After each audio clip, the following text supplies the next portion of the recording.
असं आहे की सत्ता कशी राबवली जाते ह्याचं 70 वर्षात आम्ही जे शिकलो नाही ते मागच्या 10 वर्षात आम्हाला चांगली शिकवणी मिळाली. सत्ता कशी राबवायची याची ट्युशन खूप चांगल्या पद्धतीने गेल्या 10 वर्षात आम्हाला मिळाली. राज्य सरकार कशी उलटवून टाकायची, पैशाचा कसा वरेमाप वापर करायचा, केंद्रीय यंत्रणांचा वापर करून कसे वैयक्तिक लोकांना सतवायचं, आणि मग आहेच वॉशिंग मशीन. जे गणित कायदेशीर लावायला पाहिजे ते लावलंच गेलं नाही 2017 त्यामुळे हे प्रभाग रचना वगैरे आम्हाला सांगायला जाऊ नका. आयुक्त, अधिकारी आणि सत्ताधारी पक्ष हे एकत्र बसून हा खेळ खेळतात आणि ते सगळीकडे तेच करतात. आमचा या प्रभाग रचनेला विरोधच आहे. असं नाहीये.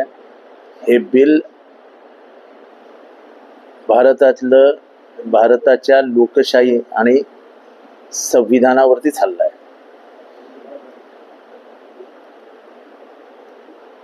कुठल्याही मुख्यमंत्र्यावरती केस करायची आणि त्याला जर 30 दिवस जेलमध्ये राहावं लागलं तर त्याला पदावरनं हटवायचाच नाही तर ती सत्ता ही राज्यपालाच्या हातात जाईल. म्हणजे केंद्र हे सुप्रीम होईल. केंद्र आणि राज्यामध्ये जे संविधानाने आखून दिलेल्या मर्यादा आहेत त्या आखून दिलेल्या मर्यादामधली जी एक अशी भिंत आहे ती भिंत पाडून टाकायची. म्हणजे विरोधी पक्षाची सरकार असतील तिथल्या मुख्यमंत्र्याला ताब्यात घ्यायचं, कुठलीही केस टाकायची ना. त्यांच्याकडे केंद्रीय यंत्रणा काही कमी नाहीत. तिथल्याही केंद्रीय यंत्रणेने केस टाकायची, त्या मुख्यमंत्र्याला त्या मंत्र्याला ताब्यात घ्यायचं, जेलमध्ये बसवायचा आणि घरी पाठवून द्यायचं. नंतर तो कालांतराने निर्दोष सुटेल ती गोष्ट वेगळी, पण तोपर्यंत तर संपलं ना सगळं. आणि तुमच्याकडे एवढे मजबूत कायदे असताना PML आहे, ED आहे, CBI सगळे मग हा कायदा आणण्याची गरज काय आहे? हे सरकार लोकशाही खतम करायला निघालेलं आहे. हे सरकार हुकुमशाही आणायला बघत आहे. एकीकडे वोट चोरीतनं चोरून आलेलं सरकार सध्या कार्यरत आहे. वोट चोरी प्रमाणाच्या बाहेर सिद्ध होते. जसं आम्ही दाखवून दिलं महाराष्ट्रामध्ये, तो नंतर विचार घेऊया. पण कालचा जो कायदा आणण्याचा जो प्रयत्न झालेला आहे हा कायदा हा या देशातल्या लोकशाहीवरचा प्रचंड मोठा हल्ला आहे, संविधानावरचा हल्ला आहे. मुद्दामून विरोधी पक्षाच्या जर सरकार निवडून आली आणि केंद्रात जर ह्यांची सत्ता असेल तर ती सरकार जे राज्यात आहे ते उलटवून कसं टाकायचं त्याच्यासाठी आणलेला हा कायदा आहे. लोकशाही आहे फक्त शब्दात, पाठ्यपुस्तकात, चर्चेत अस्तित्वात राहील, पण जे खऱ्या अर्थाने लोकशाहीचं अस्तित्व पाहिजे ते संपुष्टात आलेलं असेल. नाही असं म्हणजे त्यांना तर वाटतं की भारतामध्ये फक्त तेच असावेत, बाकी कोणी नसावंच. त्याच्यासाठी चाललेले सगळे प्रयत्न. असं आहे की तुम्ही हे सगळं का करताय? म्हणजे तुम्हाला काय नेमकं भारतात काय करायचंय? भारत एवढं वर्ष चालला नाही का? काँग्रेसची एवढे वर्ष सत्ता होती. काँग्रेसने अशी कधी कायदे आणून विरोधी पक्षाच्या मुख्यमंत्र्यांना अटक करा असं कधी झालंय का? आणि हे अरविंद केजरीवाल यांनी 6 महिन्यापूर्वी, 1 वर्षापूर्वी सांगितलेलं की असा एक कायदा आणतील. उद्या ममता बॅनर्जीला मॅडमना त्रास देतील, जेलमध्ये घेतील, राजीनामा द्या. इथे सिद्धरामय्या आहे, तिथे रेवंत रेड्डी आहे, इथे भगवंत मान आहे. म्हणजे हे सगळे मुख्यमंत्री जे आपल्या ताब्यात नाहीत त्यांना बसवा जेलमध्ये आणि संपून टाका. म्हणजे केंद्रातली सत्ता ही केंद्र सांगेल ते असं. या देशामध्ये फेडरल स्ट्रक्चर आहे. या देशामधल्या राज्यव्यवस्था, राज्यांना काही अधिकार आहेत, अधिकार वाटून दिले आहेत. मुख्यतः हे लक्षात घ्या, संविधानाने राज्याचे आणि केंद्राचे अधिकार वाटून दिले आहेत. ते वाटलेल्या अधिकारांवर जरी तुम्ही आक्रमण करणार असाल तर ते संविधानावर आक्रमण आहे. आणि असा कायदा हवाय कशाला तुम्हाला?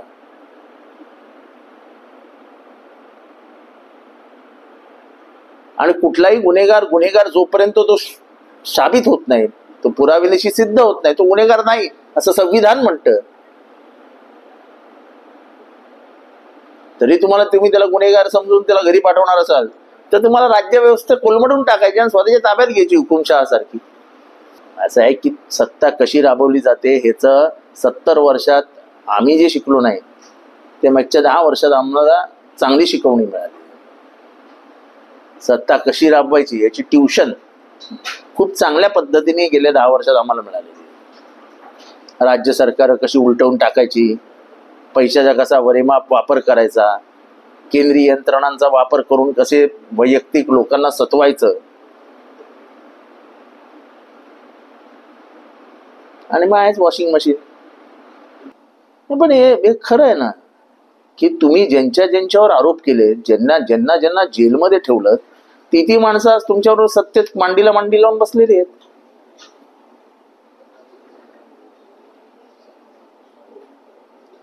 म्हणजे महाराष्ट्रामध्ये ज्यांच्यावरती भ्रष्टाचाराचे आरोप सोडले, भ्रष्टाचाराचे आरोप केले गेले, त्याच्यातले 90% तर आज राज्य सत्तेमध्ये मंत्रिपदावर आहेत, मांडीला मांडी लावून बसतात.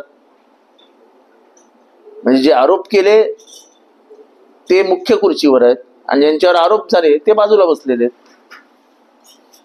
असं आहे की ही पोलिसी राज्य व्यवस्था ही चांगली नाही. जसं आम्ही सांगितलं की आम्ही 18 ऑक्टोबर 2024 पत्र दिलंय की इलेक्शन कमिशनला आम्ही स्वतः जाऊन भेटूनही आलो होतो की नावं डिलीट केली जात आहेत, नावं ऍड केली जात आहेत, काही वैयक्तिक माणसांकडे इलेक्शन कमिशनचे सर्व्हर आणि इलेक्शन कमिशन मध्ये मॅनेज केलं जात आहे.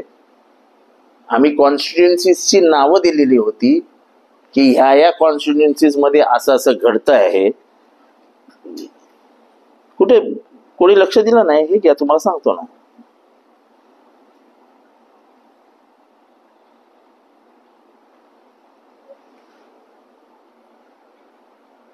एकोणीस ऑक्टोबर 2024 आम्ही पत्र दिलं इलेक्शनच्या आधी, आणि आम्ही कॉन्स्टिट्युएन्सीज मध्ये नावं पण दिली आहेत की ह्या कॉन्स्टिट्युएन्सीज मध्ये हे चालू आहे. ते कॉन्स्टिट्युएन्सीची नाव खालील प्रमाणे: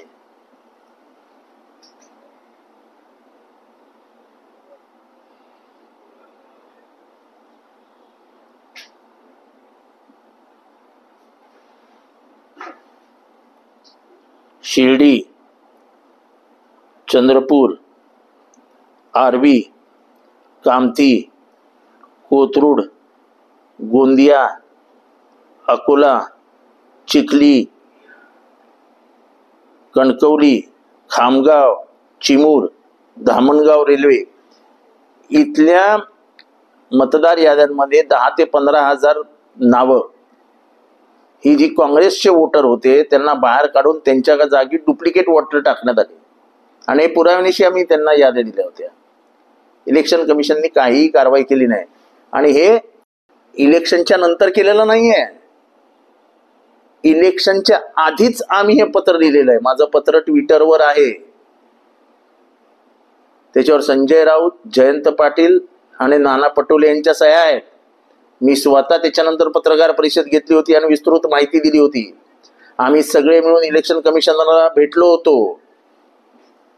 ह्याच्यात तुळजापूरला एका तहसीलदारांनी माझ्यावरती 10,000 मतं बिना ऍड्रेस, बिना आधार कार्ड रजिस्टर करायला सांगतायत अशी जोर जबरदस्ती केली जाते अशी तक्रार केली आहे.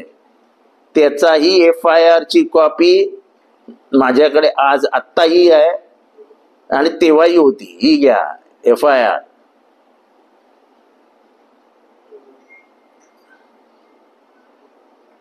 सोळा 10/2024 21 वाजता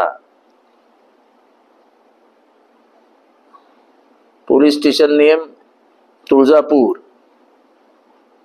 कंप्लेनंटचं नाव अरविंद बोळंगे. आम्ही काहीही खोट्या माहित्या देत नाही. हे घ्या, त्याची स्वतःची कंप्लेंट आहे की माझ्यावर जबरदस्ती नावं टाकण्यासाठी केली जाते आणि म्हणून त्यांनी तक्रार केलेली. आणि तेव्हा अनेक सरकारी अधिकाऱ्यांनी आमच्याशी संपर्क साधून हे चुकीचं चालू आहे, थांबवा, याच्यासाठी सांगितलं होतं. आम्ही इलेक्शन कमिशनला सांगितलं, इलेक्शन कमिशनने काहीही केलं नाही. तेव्हा वोट चोरीबद्दल आम्हाला कोणी सांगू नये की तुम्ही आत्ता बोलतात. निवडणुकीच्या आधीही बोललो, निवडणूक झाल्या 30 नोव्हेंबर 2024ला पहिली पत्रकार परिषद घेतली आणि त्याच्यानंतर सातत्याने बोलतोय मी की महाराष्ट्रामध्ये वोट चोरी झाली. काय फायदा? म्हणजे तुमचं वोटच, म्हणजे तुमच्या गळ्यातलं मंगळसूत्र, लोकशाहीचं मंगळसूत्र मत आहे. मत हा तुमचा सर्वात मोठा अधिकार आहे. राज्य व्यवस्था बदलवण्यासाठी तुम्हाला संविधानाने एक अधिकार दिलाय, जो अधिकार, त्या अधिकाराला अनन्य साधारण महत्व आहे. डॉक्टर बाबासाहेब आंबेडकरांनी गरिबांना सांगितलं होतं काही करा पण मत विकू नका. त्याचं कारणच हे होतं की राज्य व्यवस्था बदलण्याची ताकद एका मतात आहे. ते मतच जर चोरून देणार असतील, आज का म्हणून 20-20 लाख लोक बिहारमध्ये बाहेर पडत आहेत राहुल गांधींना समर्थन देण्यासाठी. जात पंथ प्रांत सगळं सगळं सगळं सगळं बाजूला ढकलून दिलं लोकांनी. आणि लोकांना एकच म्हणायचं आहे की आमचं जर मत चोरीला जाणार असेल तर या देशातली लोकशाही कोसळणार. आणि पुरावे दिला ना. 18 ऑक्टोबरला पत्र दिलंय आम्ही की तुमचे सर्व्हर्स मॅनेज होत आहेत, तुमचं हे हॅक होत आहे, खोटी नावं रजिस्टर होत आहेत. एक हे पत्र. असं नाही की आम्ही आत्ता बोलतो, म्हणजे त्यांच्या वतीने बोलणाऱ्यांचं असतं ना, हे आत्ता बोलतायत, तेव्हा का नाही बोलले, आम्ही आधीच सांगितलेले सुरू झालेले. आणि आता ती माणसांची नावं शोधून दाखवा, ती माणसंच नाहीत जागेवरती. नाही, असं नाही. सगळीकडे भीतीचं वातावरण तयार करायचं हे त्यांचा उद्देश आहे. मला आनंद आहे की बिहारमध्ये ज्या पद्धतीने पाठिंबा मिळतोय आणि ज्या पद्धतीने जात व्यवस्था, धर्म व्यवस्था सगळं तोडून लोक रस्त्यावर आली आहेत, एक नवीन क्रांतीला सुरुवात झाली आहे. मला थोडासा इतिहासाचा मी एक अभ्यासक आहे. महात्मा गांधी जेव्हा आफ्रिकेतनं पहिल्यांदा आले तेव्हा पहिलं आंदोलन त्यांचं सुरू झालं चंपारणला. चंपारण कुठे आहे? बिहारमध्ये. अहिंसा आणि नॉन कॉपरेशन, असहकाराची भूमिका घेतली आणि चंपारणचं शेतकऱ्यांचं आंदोलन सुरू झालं आणि ब्रिटिशांना तो पहिला धक्का बसला. सर्वसत्ताधीश असलेल्या काँग्रेसला धक्का देण्याचं काम राम मनोहर लोहियांनी केलं 50 ते 60 या दशकामध्ये. ते कुठे गेलं? बिहारमध्ये. जयप्रकाश नारायण यांनी इंदिरा गांधींना पहिलं आव्हान दिलं आणि या देशामध्ये संपूर्ण क्रांती आणि नवनिर्माण आंदोलन सुरू झालं. आणि त्याचा परिणाम काय झाला तर 77 साली इंदिरा गांधी पराभूत झाल्या. ते जयप्रकाश नारायणांनी आंदोलन कुठे सुरू केलं? बिहारमध्ये. इंदिरा गांधी हरल्या आणि त्याच्यानंतर बेलची नावाच्या एका गावामध्ये बिहारमध्ये दलितांवरती अत्याचार झाला आणि इंदिरा गांधींनी ठरवलं की बेलचीला जाणार.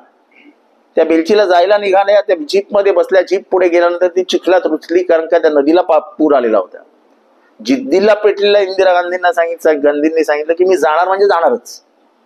शेवटी एक हत्ती मागवला रामू नावाचा. त्या हत्तीवर बसल्या. त्यांच्याबरोबर प्रतिभाताई पाटील होत्या महाराष्ट्रातल्या. त्या जिद्दीला पेटलेली इंदिराजी नदीतनं, म्हणजे पूर आलेल्या नदीतनं पार करत बेलचीला गेल्या. तिथे हजारोने दलित बांधव उभे होते. त्यांनी त्यांचं स्वागत केलं. वातावरण बदललं आणि या देशातली सत्ता जनता पार्टीला एवढ्या भारी बहुमताने निवडून दिलेल्या लोकांनी 1980 साली गेली आणि इंदिरा गांधी सत्ताधीश झाल्या. बिहार ही क्रांतीची भूमी आहे. बिहारमध्ये लागलेली आग ही देशभर पसरते. आज जी आग लागलेली दिसते वोट चोरीवरनं, आणि खास करून ह्या कायदा जो संविधानावरती हल्ला आहे, या दोन्ही गोष्टींवरती या देशामध्ये आग लागलेली असते. मला त्यांच्या स्टेटमेंटवरती काही बोलायचं नसतं. काल सुद्धा लोकसभेमध्ये खासदारने बोलून दाखवलं ना की ज्यांच्यावरती 70,000 कोटीचा घोटाळ्याचा आरोप स्वतः मुख्यमंत्री आणि प्रधानमंत्री करत होते ते आज तुमच्या बरोबर बसलेत. हे आम्ही तर या विषयावर बोलत नाही की जाऊ दे, थोड्याशा मर्यादा बाळगतो. तर दुसरं बोलताना आपण जरा विचार करून बोललात तर बरं होईल. आम्हाला माहिती ना खत्री कोण आहे, कोणाचा माणूस आहे, कोणाच्या घरातला संबंध आहेत, काय ते सगळं आम्हाला माहिती आहे. जाऊ द्या, त्याच्यावर काय बोलायचं. प्रभाग रचना 2017 प्रमाणे होणार असतील तर प्रभाग रचना ज्या 2017 साली केल्या गेल्या त्या अत्यंत चुकीच्या पद्धतीने, मनमानी पद्धतीने घरात केल्या गेल्या.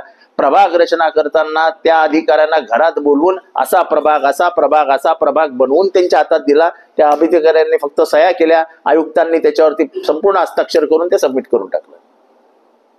प्रभाग रचना हा सत्ताधारी पक्ष, आयुक्त यांचा खेळ असतो आणि आयुक्त हे प्रभाग रचना करताना लोकशाहीचं कुठलीही मूल्य पाळत नाहीत, निवडणूक आयोग कुठलीही मूल्य पाळत नाही. जर प्रभाग रचना व्यवस्थित करायची असेल तर कळवा, मुंब्रा, दिवा, शीळ, डायकर यांच्यामध्ये 2 जागा आम्हाला कमी दिलेल्या आहेत, त्या शहरात आहे. लोकसंख्येचं डिव्हिजन केलं आणि ज्या मॅथमॅटिक्स, ज्या गणिताच्या माध्यमातून प्रभाग रचना केली जाते त्या गणिताचा अभ्यास केला तर ठाण्यातली प्रभाग रचना चुकलेली आहे. गणिताने जे गणित लावायला पाहिजे, जे गणित कायदेशीर लावायला पाहिजे ते लावलंच गेलं नाही 2017 साली. त्यामुळे हे प्रभाग रचना वगैरे आम्हाला सांगायला जाऊ नका.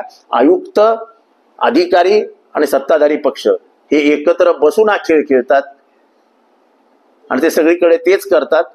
आमचा या प्रभाग रचनेला विरोधच आहे. आता ते संघातच गेलेत म्हटल्यावर करणार काय तुम्ही? संघाच्या हाजीरी लावली तर काय काय मोठं आहे? उद्या अजितदादा फुल पॅन्ट घालून गेले तर त्याच्यात हसण्यासारखं काय हाय? नाही, पण त्यांनी विचारूही नाही.